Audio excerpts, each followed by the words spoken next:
আমাদের এই মুসলিম বিশ্বের উপরে যে হামলা চলছে গত কয়েক যুগ ধরে, একের পর এক দেশ ধ্বংস করে দেওয়া হচ্ছে।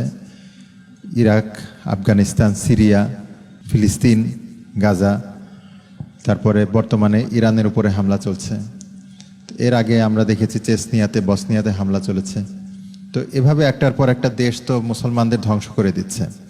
তো মুসলমান জাতি যারা 200 কোটি সংখ্যায়, আপনি কি মনে করেন যে এরা তাদের এই সংকটটা বুঝতে পারবে? সমস্ত পৃথিবীতেই যে মুসলিম কোনো দেশেই নিরাপদ থাকবে না, সবার উপরই যে একে একে হামলা হবে, তারা কি এই বিষয়টা বুঝতে পারবে শেষ পর্যন্ত?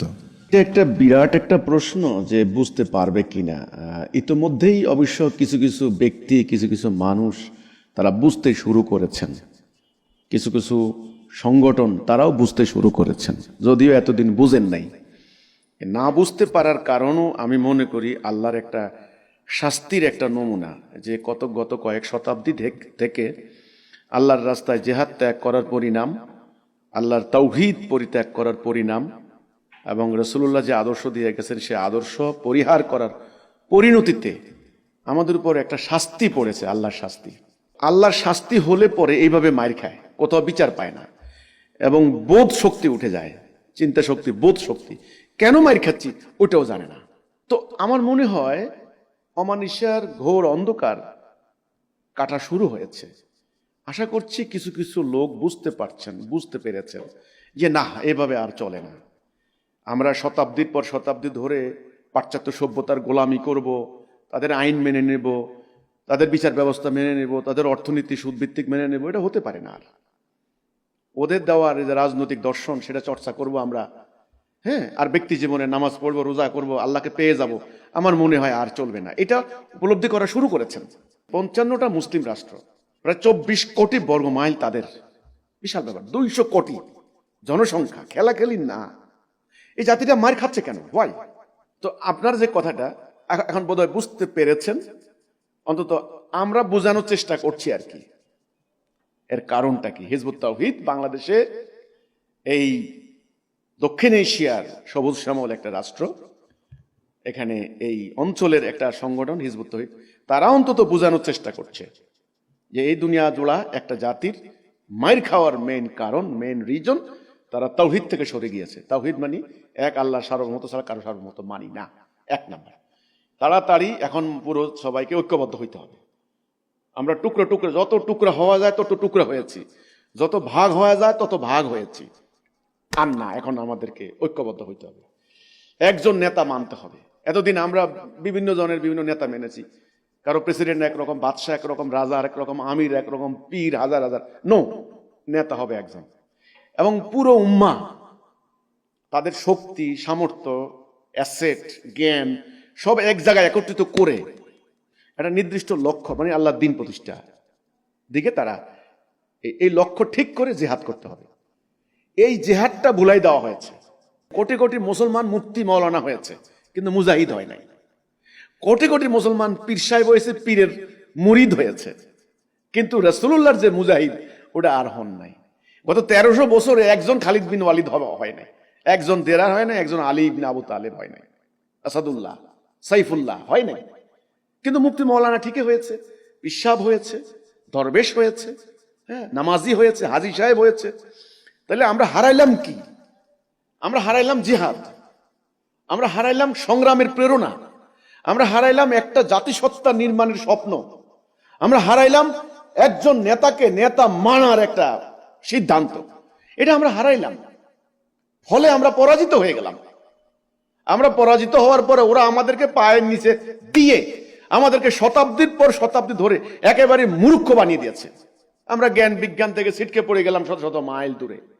আমাদের জনগোষ্ঠী এখন অজ্ঞতায় নিমজ্জিত, কুসংস্কারে একেবারে নিমজ্জিত, অন্ধত্বে পড়ে আছে, জ্ঞান বিজ্ঞান থেকে হাজার মাইল দূরে, প্রযুক্তি জানে না, শিল্পকলা নাই, মানে আমাদের শৃঙ্খলা নাই, অনৈক্য, লোভ, লালসা, দারিদ্র, তারপরে নিষ্প্রাণ, গতিহীন, দুর্বল, নতজানু।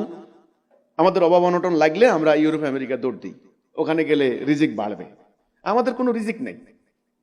আমাদের মাটির নিচে যে সম্পদ সেটা তুলে আনার মতো প্রযুক্তি আমাদের নাই। অথচ বিশ্বের 90% বলেন ম্যাক্সিমাম গ্যাস আর তেল সম্পদ মুসলমান রাষ্ট্রগুলোর ভিতরে। যে অ্যাটম বোমা বানায় ইউরেনিয়াম ওই মুসলমানদের, আপনি কাজাকিস্তান থেকে শুরু করেন দেখেন মুসলমানদের পায়ের নিচে, কিন্তু তোলার মতো ক্ষমতা আমাদের নাই, কারণ প্রযুক্তি নাই, জ্ঞান নাই, কারণ আমরা শিক্ষা থেকে ওই যে পরাজয়ের কারণ।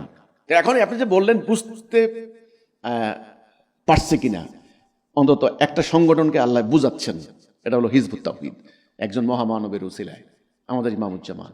দেখুন আমরা এটা এখন চেষ্টা করছি, সেই কাসাব্লাঙ্কা থেকে শুরু করে সেই ইন্দোনেশিয়া পর্যন্ত, শুধু তাদেরকে নয় সবাইকে আমরা বোঝানোর চেষ্টা করছি যে আসুন ঐক্যবদ্ধ হন তাওহীদের উপরে, আসুন ওদের দিন পরিহার করে আল্লাহর দিন কবুল করে নিন, আসুন আপনারা তওবা করে আবার জিহাদে প্রত্যাবর্তন করুন, আবার সংগ্রামে প্রত্যাবর্তন করুন, যে তলোয়ার ফেলে দিয়েছেন তলোয়ার ধারণ করুন।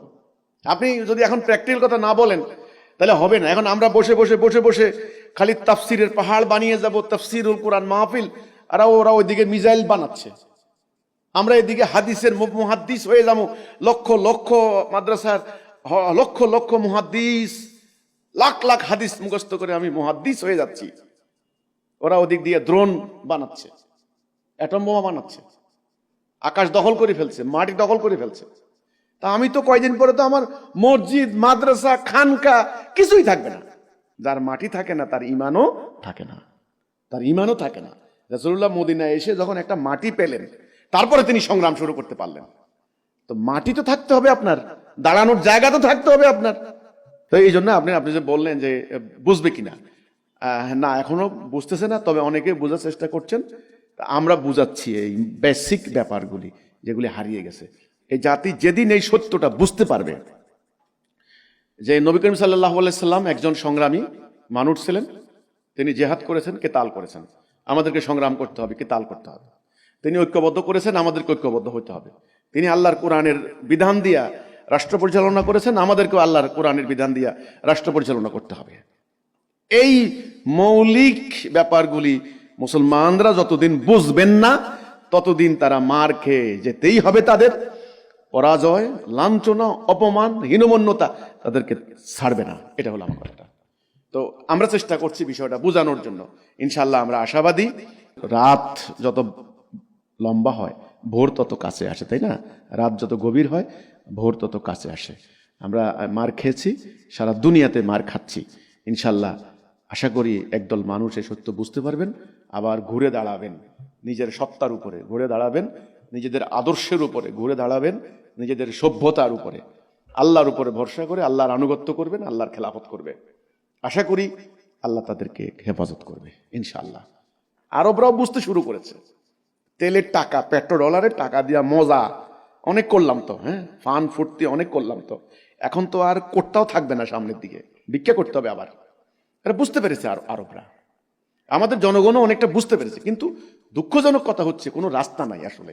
কি করব আমরা?